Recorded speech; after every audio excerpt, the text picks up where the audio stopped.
Welcome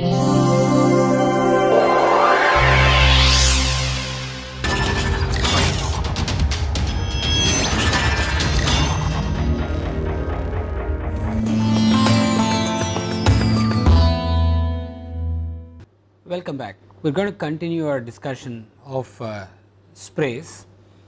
Now, up until now we have looked at droplet formation processes, droplet breakup processes and droplet transport. Transport models involve different kinds of multi-phase flow models. In all, in most spray applications, if not all, droplet evaporation is the next physical process that is of relevance. You could take any process, say starting with humidification.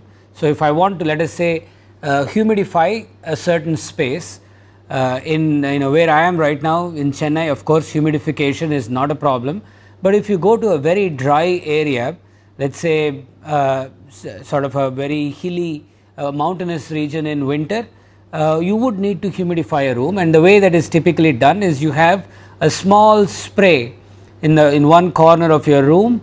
The drops that are generated in this spray evaporate and cause water vapor to diffuse into the air, causing the relative humidity in the room to increase slightly. You could have other processes like spray drying, which is a process that we discussed earlier, as one that is used to make granular materials. So, you create a slurry of whatever granular material you want to ultimately manufacture in where the slurry is essentially the granular powder embedded or in liquid, in suspension in a liquid. This slurry, when it is sprayed, the water has to evaporate out, or whatever is your solvent, has to evaporate out, and you are left with the granular material that settles down. A third and one of the most important uses of sprays is in spray combustion. Whether it is your typical aircraft engine or a car with an IC engine, internal combustion engine, or power generation from liquid fuel sources, typically involve generating a spray, evaporating the droplets that make up your spray. So, you have produced vaporized fuel, whether it is vaporized gasoline, diesel, ethanol or aviation fuel. The reaction, the combustion reaction that creates your heat is in the vapor phase. That is the typical steps leading to energy release, leading to this chemical energy release. So, one of the important processes in this whole chain of physical processes is droplet evaporation, and we will look at different models for droplet evaporation in today's class. Okay. So, like we said, applications are in humidification,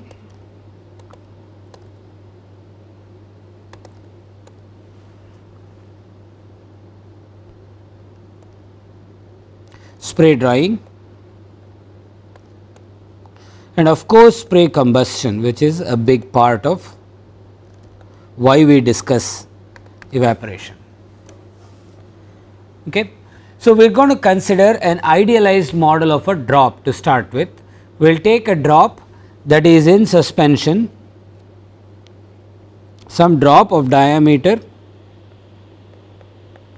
d0 that is suspended in an infinite medium of some air or gas or some material. Okay. How does this liquid get converted to vapor, and how is this drop, what are the processes accompanying this drop evaporating? So, the first, before we go into discussing how drops evaporate, we need to set the ground straight in our understanding of diffusion as a process. Okay. So, let us just look at diffusion, more specifically Fickian diffusion.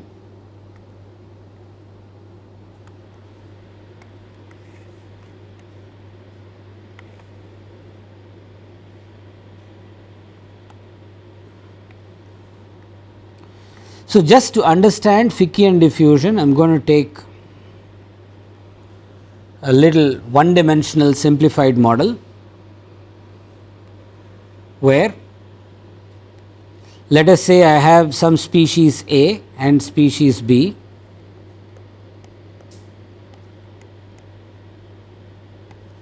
two species separated by a little membrane,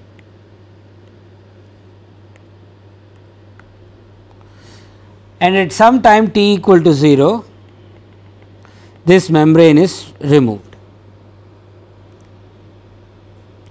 So, what you have happening is essentially the species A diffuses that way and the species B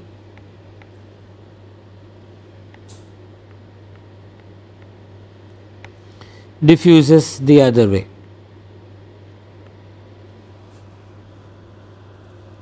Okay. The transport of these species is defined based on what we call mass flux.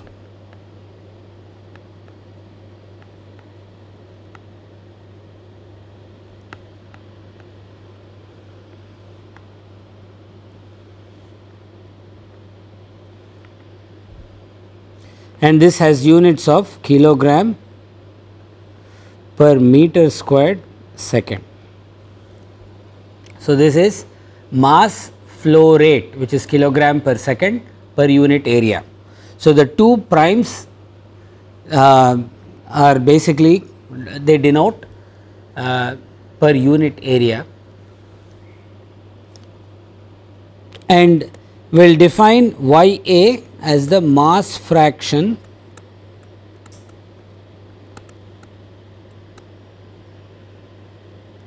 of species A at a given point. So, if I define a coordinate system x, this Y A is the mass fraction at a given point.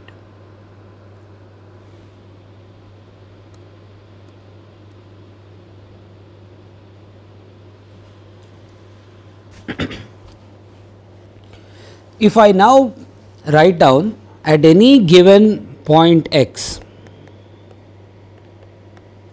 what is the mass flux? So, notice how this problem is a one dimensional problem,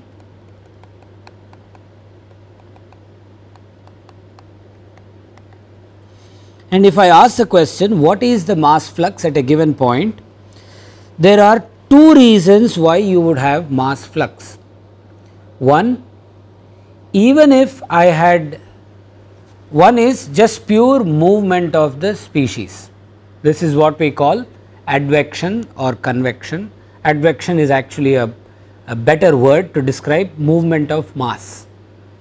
So, pure movement of mass. So, in other words, if this whole two species mixture A and B were all moving at some velocity in reference to O, O is my origin. So, think of it this way, I mean, if this whole pipe containing the two species was moving at some velocity v, in as observed by somebody stationary at O, that would amount to a mass flux at a given x, that would have to be accounted for. Okay, so, that is my first mass flux, that is my first component of mass flux, and that is given by m dot double A times Y A, Y A being the mass fraction of A at that point in space. But there is also an additional component. If the whole pipe was itself stationary, why would this species move to the right and why would B move to the left? It is essentially due to concentration gradients. This is a model due to Fick, and this comes in the form of an additional term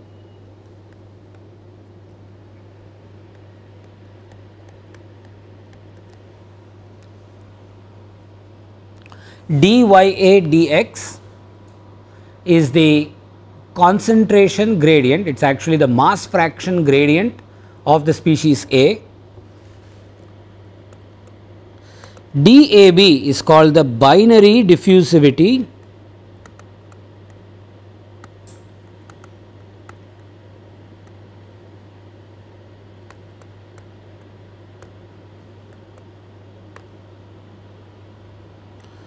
So, that is the diffusivity of species A in another species B. Rho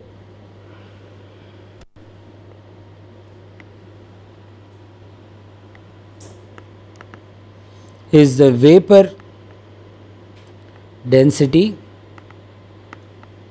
of species A, and dya dx is the mass fraction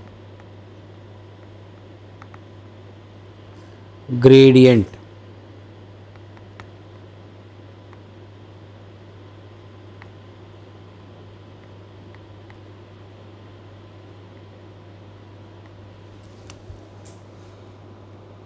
Of species A.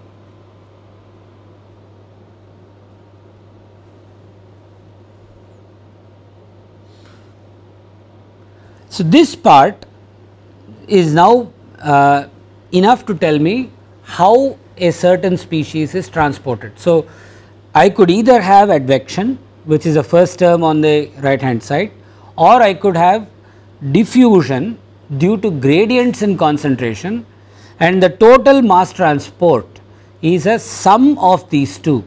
The negative sign here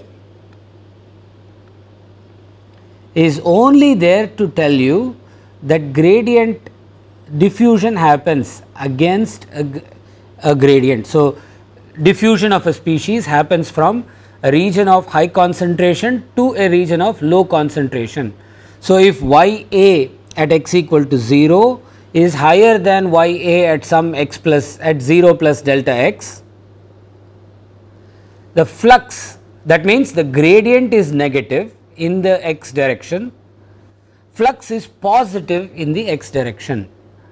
So, you essentially require this negative sign to make sure that the flux is positive in the x direction while gradient is negative in the x direction.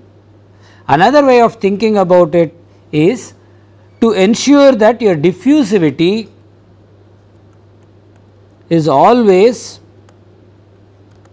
a positive number in any equation, whether it is your heat conduction equation, mass transport equation, or momentum transport equation, which is basically viscosity.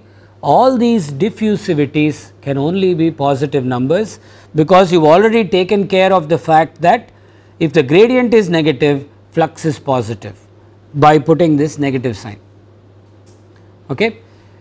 This comes from your essentially your second law of thermodynamics. You take your Carnot statement of the second law of thermodynamics, and when you rephrase it in a diffusion process, mass, momentum or heat, the diffusivity has to be a positive number. Okay. Now, if I now come back to the situation where I have a drop,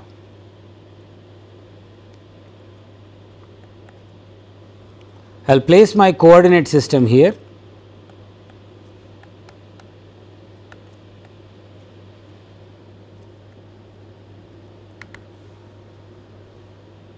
RS is the current radius of the drop, and in that RS formulation I can look at what happens in this R coordinate system. So, instead of having, we are still looking at a one dimensional problem, but one dimensional in a spherical polar sense, okay, where everything only depends on the radial coordinate, not on the theta or phi coordinates. Theta is like your latitude coordinate, phi is like your longitude coordinate in a typical r theta phi spherical polar coordinate system.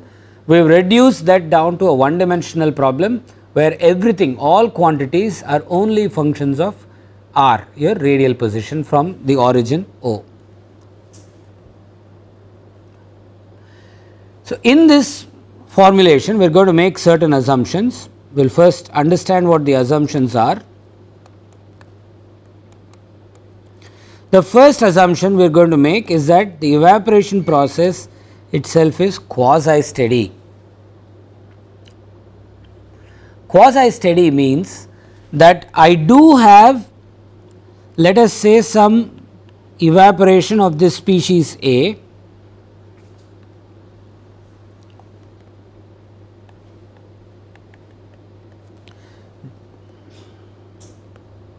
due to I have some flux of species A due to evaporation.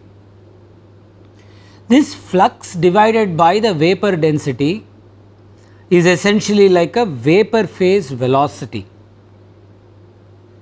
okay, or it gives you an order of magnitude of the vapor phase velocity. That velocity is much larger than the rate of reduction of this species. The rate of reduction. So, there is, as this drop evaporates, the drop boundary is going to shrink. So, there is a certain velocity of this droplet boundary shrinking. That velocity is very small in comparison to other flux based velocities, and that is what we mean by quasi steady. And what it, another way of looking at the same thing is that, say for example, I take a drop and I put a small source of liquid at the center of the drop. So, I have a small needle that I am injecting liquid into the middle of the drop. In order to maintain this radius constant at some value Rs. Now, I am continuously going to facilitate evaporation of this liquid. Okay. So, this is common observation. If I put a drop of liquid on a table like this, it is going to be gone in, say, a few minutes. So, if I have a little needle protruding into that drop from the bottom of the table, continuously replenishing liquid, I am going to keep such that I keep the liquid at that same Rs constantly. I am going to create a concentration of the liquid vapor away from this liquid drop, and that concentration profile away from the liquid drop is going to be steady. That is not going to change with time. So, this is pure steady.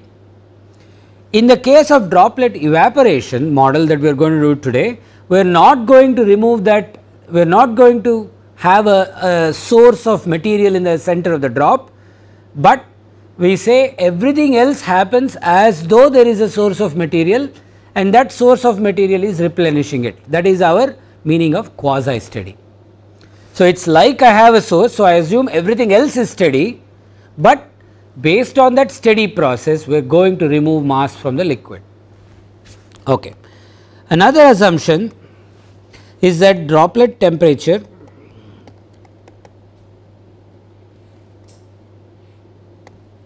is uniform inside the droplet,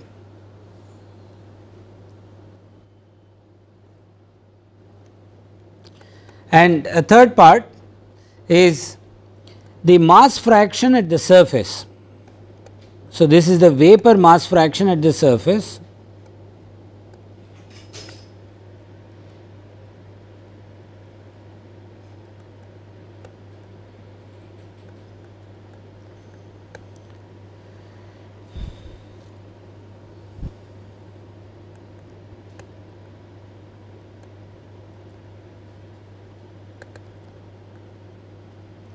is at the saturation value. We will come back. I want to make sure we understand this number 3 assumption very clearly. Number 4, we are going to assume that properties such as rho, diffusivity are constant. So, just to, that is a simplification that does not cost us much at this moment. Let us understand what 3 is, and to understand what 3 is, we need to understand how a droplet evaporates in the first place. So, if I take a drop suspended in air, this is a liquid drop, the immediate and let us say this drop is in a room at some temperature T infinity everywhere. So, the drop plus the air around are all at this same temperature T infinity. How does this droplet evaporate? the air in the immediate vicinity of this drop is going to have to be at the saturation value at this temperature. So, air at a given temperature is capable of holding a certain amount of moisture, that is given by your Clausius-Clapeyron equation in thermodynamics.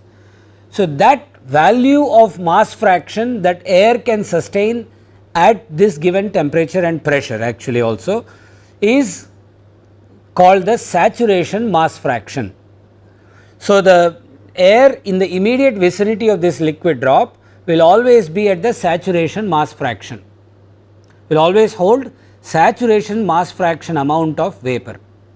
But the air far away is at a mass fraction, has water vapor at a mass fraction slightly less than this, or it could be 0. If it is perfectly dry air, the mass fraction of the vapor far away is 0, but it certainly cannot be more than this saturation mass fraction, it has to be less than this saturation mass fraction. So, whatever is the profile going from this saturation mass fraction value to the mass fraction value at R tending to infinity sets up a gradient. That gradient in turn creates a diffusive flux. Any time we have a mass fraction gradient, you have to have a certain diffusive flux. That means water vapor in the immediate vicinity of this drop is going to try to diffuse away from this drop, and that diffusion in turn creates, I am now talking of, this is sort of an equilibrium process, but you can think of this diffusion of vapor away from the liquid interface creating a need for more liquid to evaporate to saturate the immediate interfacial air. So, it is a continuous process, although I made it look like a stepwise process. It is a continuous process wherein this vapor is diffusing away and liquid is evaporating right at the interface to saturate the air in the vicinity. Okay. This continuous process is pumping liquid into vapor, vapor diffusing away, and in some due course of time you do not have any more of a liquid drop remaining. So, you have essentially evaporated all the liquid out, and that liquid mass has gone into the air as vapor. So, how do we, so essentially what we are saying in number 3 here is that during this entire evaporation process, the air in the immediate vicinity of the liquid interface is always at the saturation mass fraction value, which is given by the thermodynamic, which is given by the Clausius-Clapeyron equation from standard thermodynamics. Now, I used water as an example to illustrate this, but this same argument works with every liquid in every other gaseous species. Okay. So, now if I have a certain mass flux of vapor, so m double prime dot A is the mass flux of vapor species A. Given that the m dot is nothing but 4 pi r squared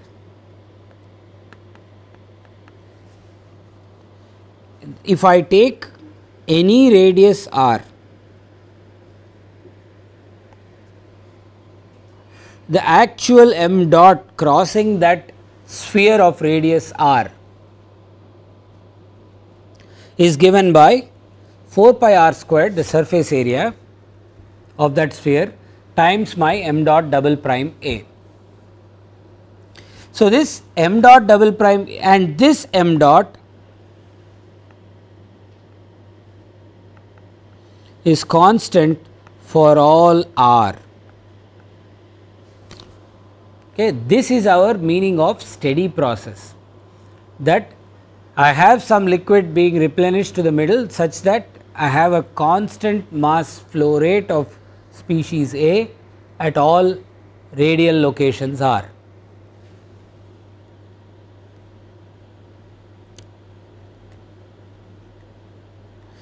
So, first writing Fick's law in spherical polar coordinates.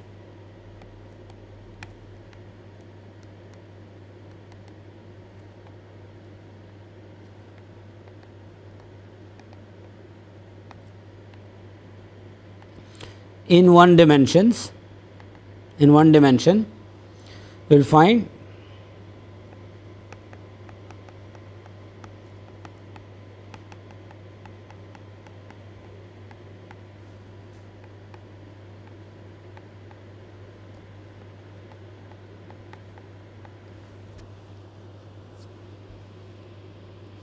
I can rearrange a few things here.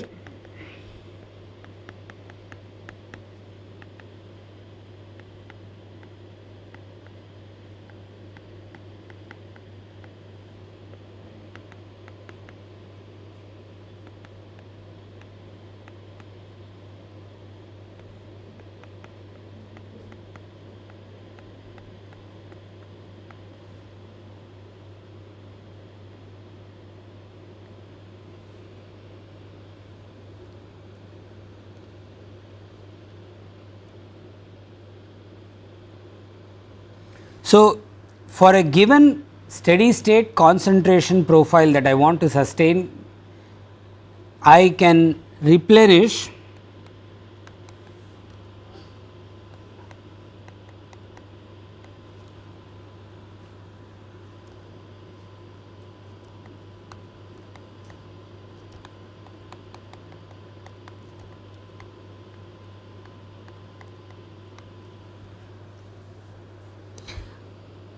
So, if I use R s, which is my radius of the drop, if I put in this much mass flow rate in the center of my liquid drop, I will evaporate the liquid subject to. So, if I know my mass flow rate that I put in, if I know the mass flow rate that I put in, if I know m dot, this equation essentially gives me a way to calculate y a, the mass fraction, as a function of r. So, I am going to assume I know the mass flow rate I am putting into the middle of this drop. Okay, so, I am going to assume for a moment that I know m dot and calculate y a as a function of r. Okay. So, if I take this, that gives me, let us make sure we understand the boundary conditions. At r equals r s,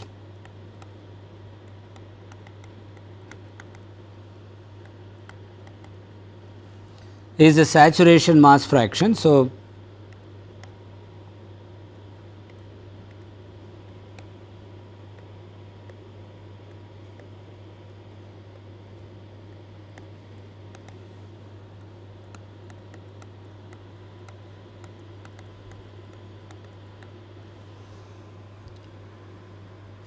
notice how this is a one dimensional. If I rearrange this in the form of a differential equation,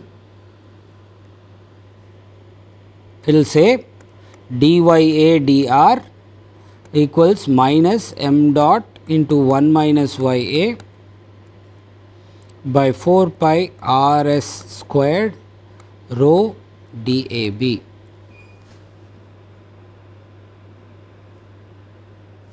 Or 4 pi r squared. If I say this is valid at all r, at any r, this is the mass flow rate flowing across the sphere. M dot is the mass flow rate flowing across the sphere at any radial location r.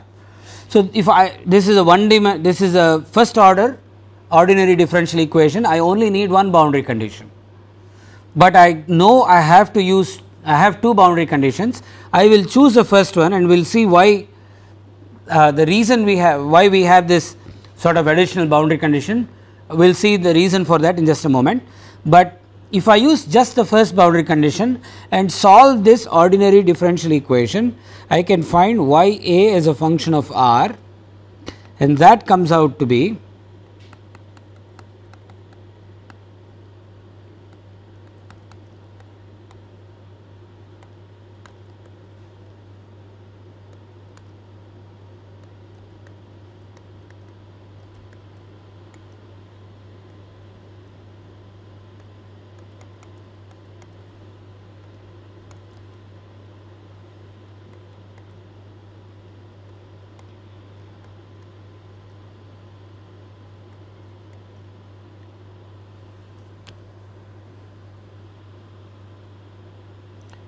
Okay. Notice, so essentially the concentration profile or the mass fraction profile is a function of the mass flow rate itself, but I am thinking the mass flow rate is determined by what is the saturation mass fraction at the drop and what is the mass fraction far away from the drop.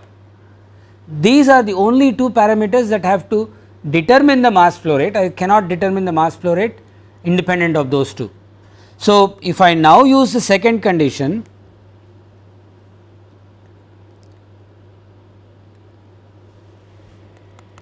to find m dot given y a as r tending to infinity equals y a infinity. If I use that, notice how I have m dot divided by 4 pi rho dAb r. So, I will make sure I put this in parentheses to be exact.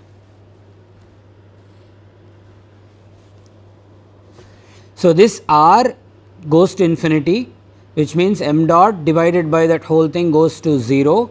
I have an exponential of 0 1. So, y a at r tending to infinity is 1 minus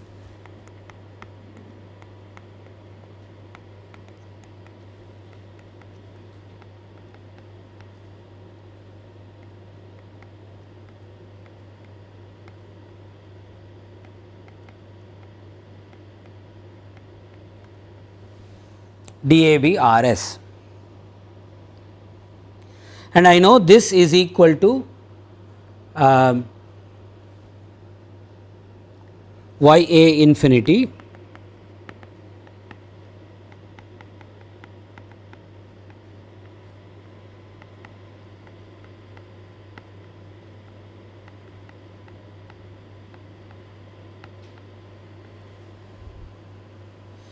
if I rearrange a few things.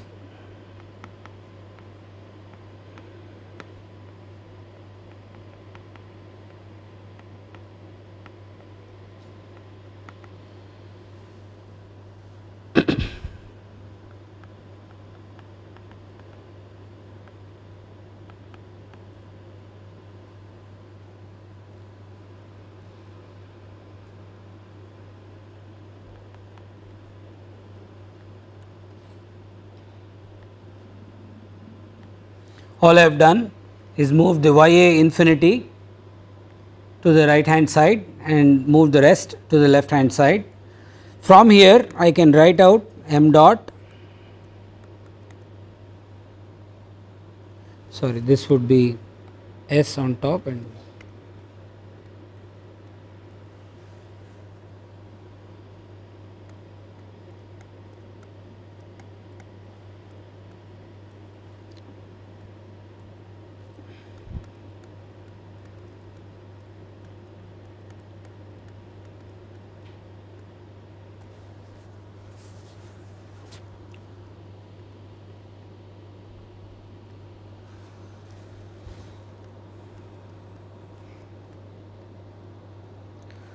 so this is the mass flow rate across any sphere of radius r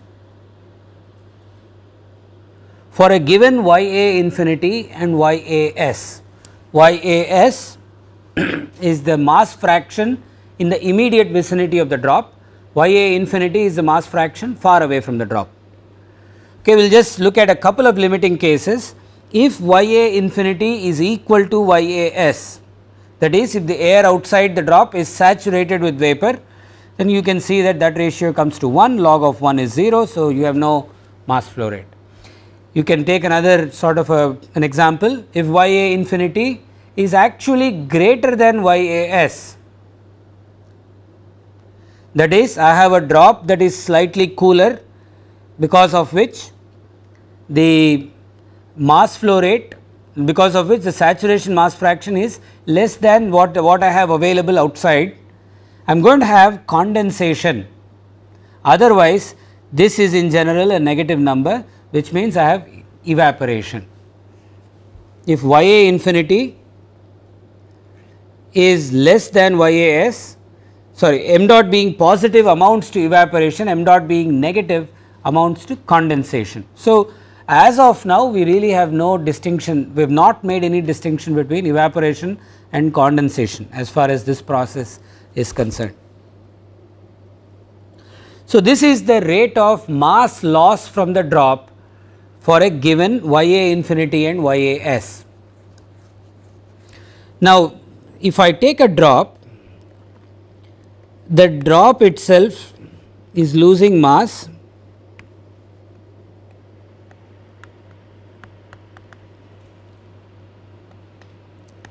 at this rate. M d is given by rho L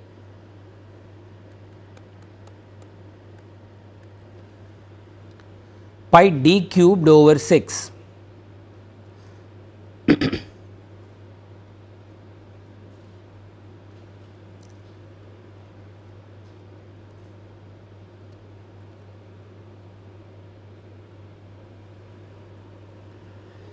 Now, at some point in time we are going to make the change to diameter. This R s is nothing but d over 2 in the next equation. R s is the radial location of the surface of the drop, that is equal to the drop diameter divided by 2. So, if I now substitute what I have for m dot into this equation here for m d, what we find is that d dt of rho L times pi d cubed over 6, pi d cubed over, I am sorry, pi d cubed over 6 is the volume of a sphere of diameter d. So, if I take this rate of change of rho L times pi d cubed over 6 to be equal to, essentially I have this 2 pi d rho times the diffusivity times log of 1 minus A infinity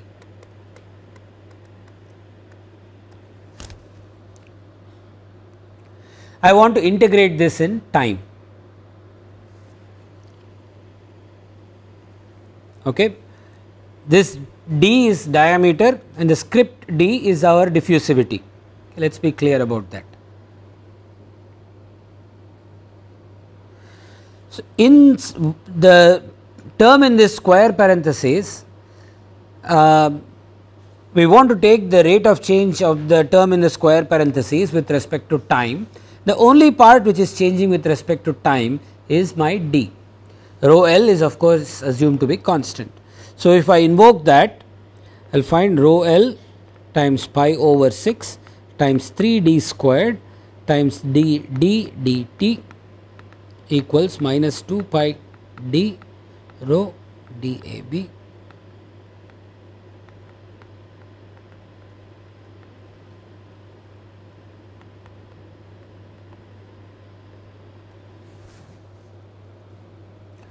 I can scratch out one of the diameters .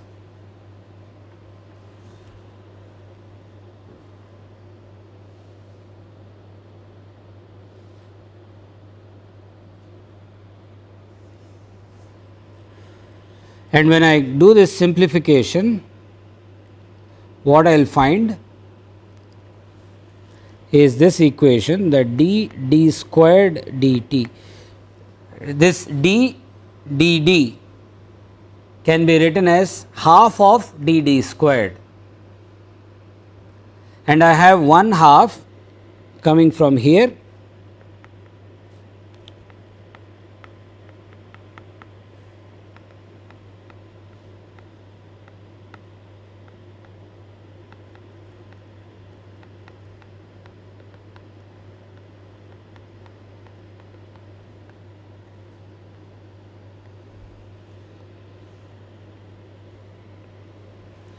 and when I rewrite this whole thing, I have d squared dt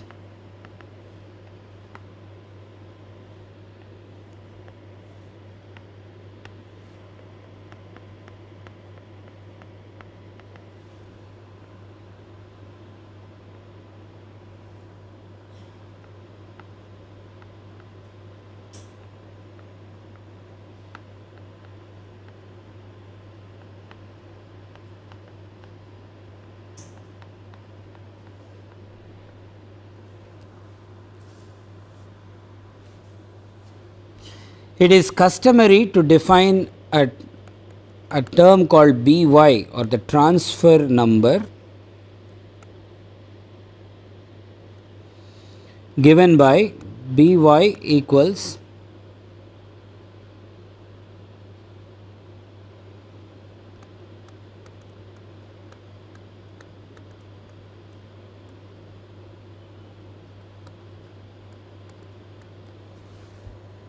by 1 minus YAS, and now I can show that if I now notice how all this part in the inside my yellow oval is constant in time.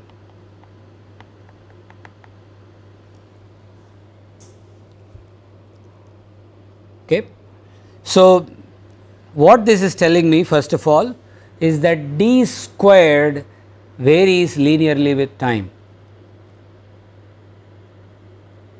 Okay.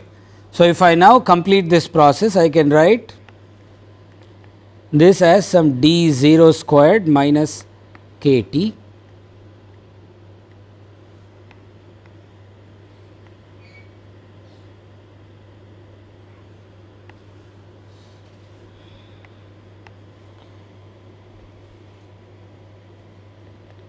I will call this kq, I will tell you for quasi steady. Kq equals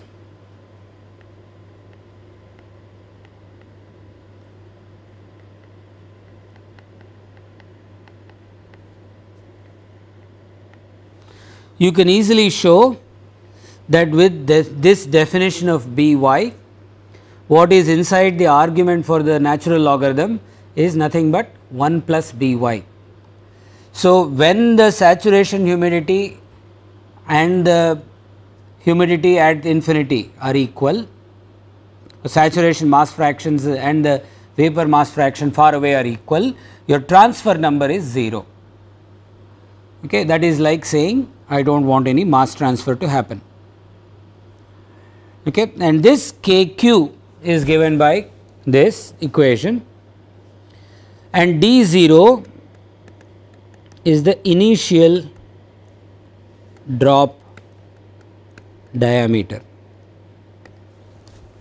If I subject an initial drop, if I subject a drop of initial diameter d0 to an evaporation process, that evaporation process is going to proceed such that if I plot d squared versus time, the initial value is some d0 squared, and then it is going to decay linearly such that the slope is given by k, by the value of this kq, and you have a finite lifetime of the drop. There is a finite point at which the drop reaches a diameter 0, and that TL is given by d0 squared over kq.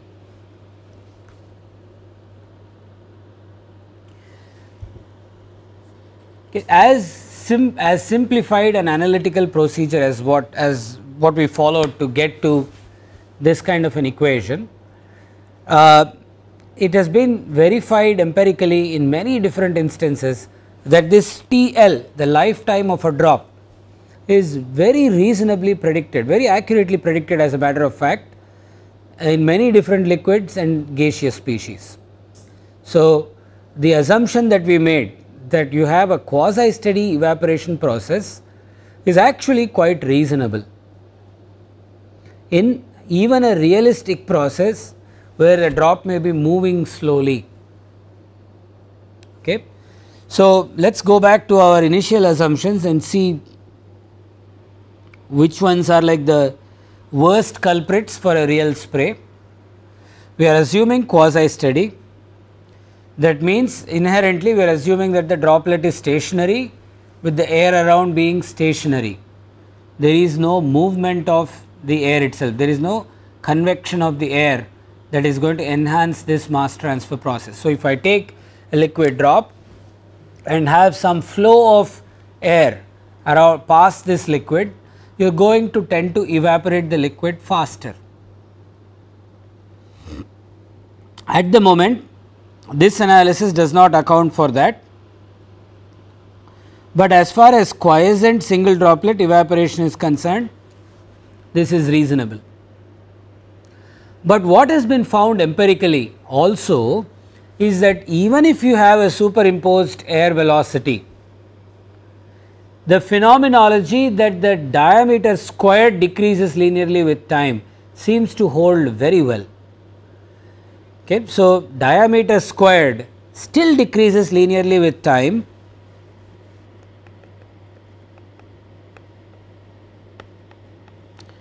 so if the air is not quiescent, but u infinity is the velocity of air,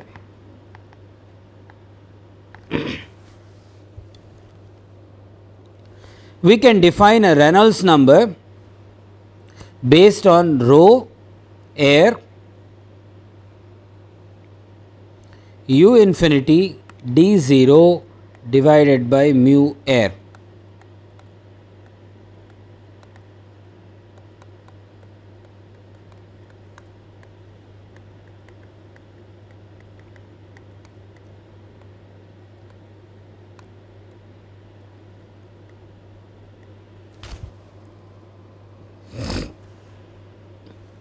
And there is a very famous work by a German author by name Frösling,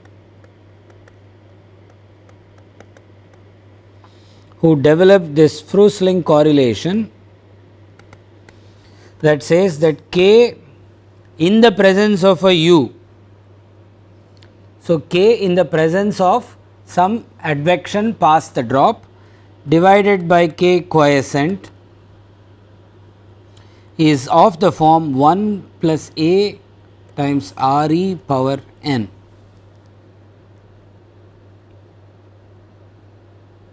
Okay, a is I think typically about 0.3 and n is also about 0.25 to 0.3. So, it is a relatively weak dependence, but you can find a correction for the kq that you measure, kq that you estimate from pure analytically, from pure thermodynamics and mass transfer. Kq is only a function of the diffusivity, vapor density rho, liquid density rho L and your transfer number By. So, you are able to correct for this kq in the presence of a finite Reynolds number by using this Frösling correlation.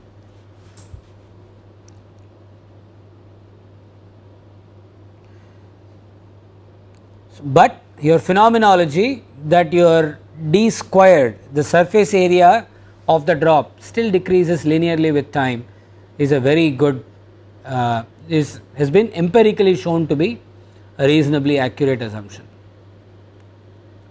So, all you have to do now is use this Ku for your given Reynolds number, calculate from the Frösling correlation what your Ku will be, and d squared would be d 0 squared minus Ku times t. So, if your Reynolds number is of some finite value, Ku would be higher than Kq, that in turn means the lifetime of your drop is lower. So, if I am looking at whether I should use the Frösling correlation or the other way is sufficient, all I have to do is look at the time scale associated with the evaporation in comparison to the time scale of transport of the drop itself. If the drop is moving slowly in a otherwise quiescent air, the time scale of movement of the drop may be small in comparison to d 0 squared by kq.